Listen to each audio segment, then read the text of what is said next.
I'll be putting links in the description of all the tools and parts used in this video. On today's video, I'll be showing you how to replace the halo bulb, otherwise known as the angel eyes or the daytime running lights DRL bulb on the BMW. This is a 5 series, but it should cover basically all of them, ranging from 2010 to 2017, I believe. Next, we'll remove the tire, jack up the car, remove all these 8mm screws for the splash guard.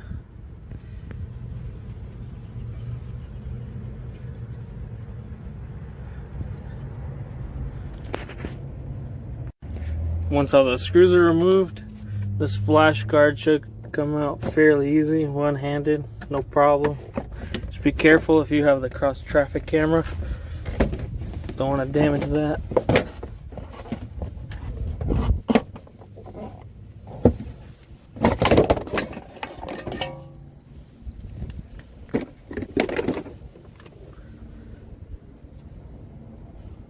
And then we're going to remove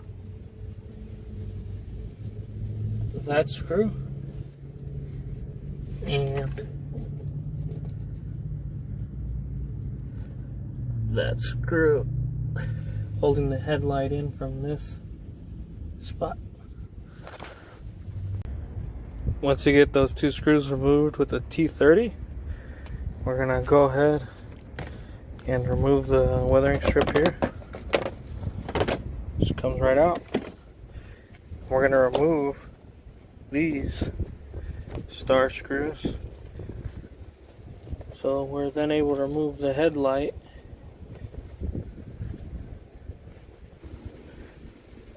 Once you removed all your T30 screws,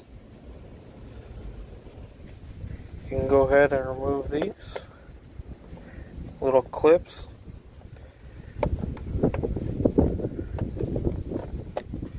I got this little clip remover at the Harbor Freight, whole set, under $10. Comes in handy for removing clips without damaging them.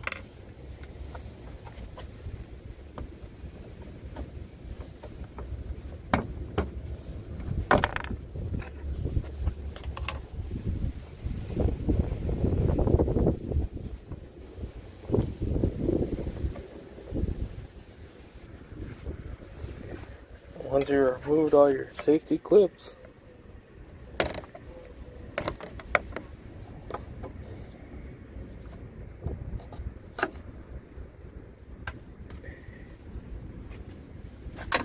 just have to remove the remaining two T30 screws that secure the headlight in, which would be this one here and that one there, and also one here. Once you remove all the T30 screws, the headlight will be loose, and you just have to shimmy it out the best way you can. The bumper is also loose now that you remove those T30 screws, and then you're able to get the headlight out. Also helps to remove the screws securing the bumper to the fender.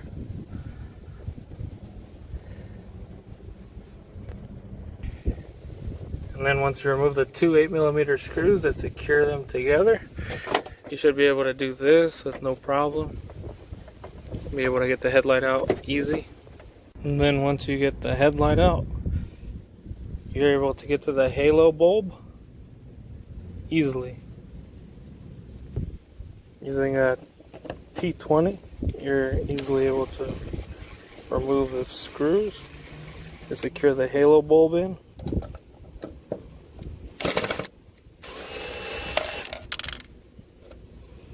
Be sure not to lose them. Once the screws are removed, you're able to take the headlight out. You may have to reuse the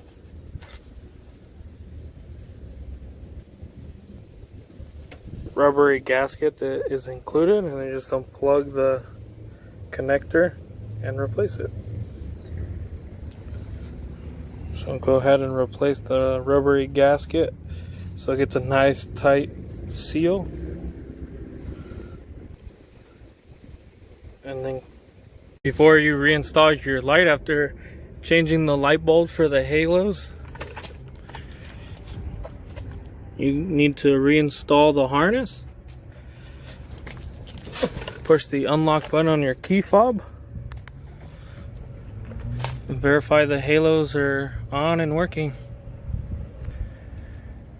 And if your halos are still not working, then you may need to click the other link on my channel to change the DRL module for the whole housing.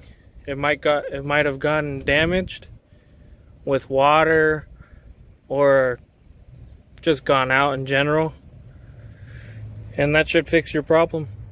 And before securing it, you want to make sure once your light is in place that there's no gap under the light before you start securing it with the screws.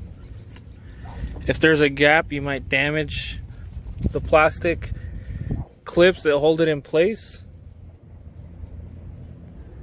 And I'd say hand tighten all the torque screws that secure the light first, so you make sure not to cross thread or damage anything.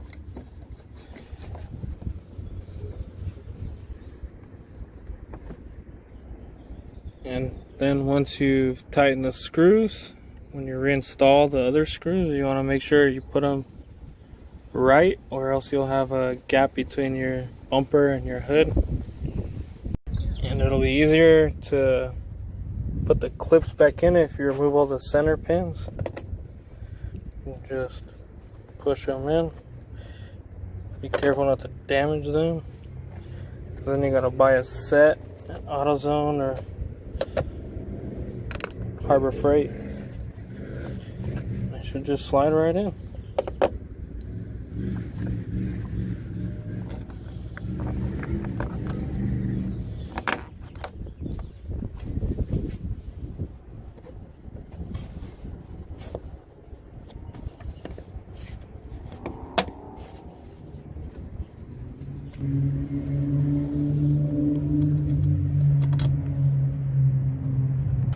You should be able to just slide the center pins in easy. Little to no effort.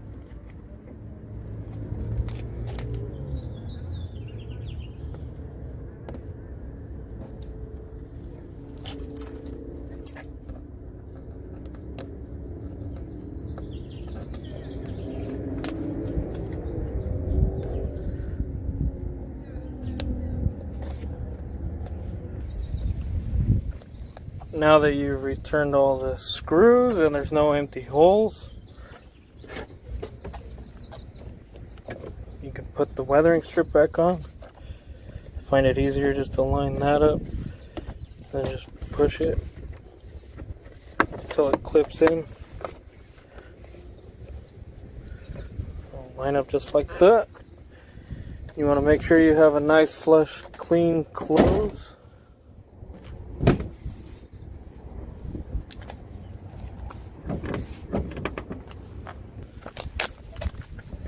Oops, forgot my tool. Alright, now you should have a nice clean close.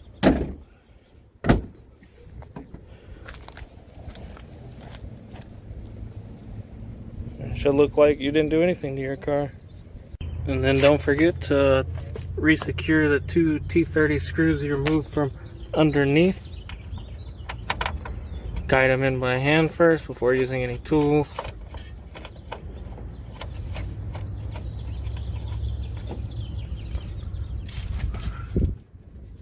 That one you may need to just use the bit to secure it and then tighten it with a ratchet, or if you're able to get your hand in there.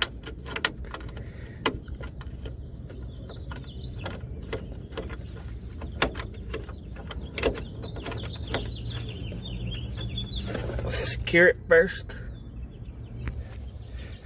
Okay. Okay, now we're going to return the splash guard, but first remove the airflow guide so it's easier to set it in there. Actually, before reinstalling the splash guard, you're going to remember to resecure the bumper and the fender. Once you've got everything buttoned up, you can now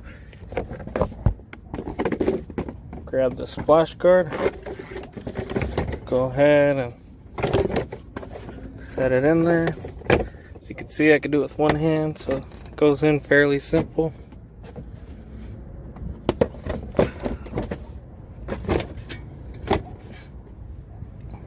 And there you go, just line up the white dots.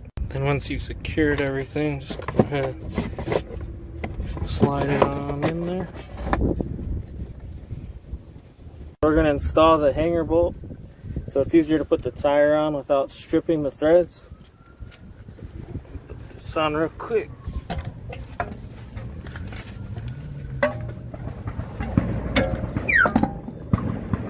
Yeah, that is a good deal too. Yeah. How many hours a day do you work?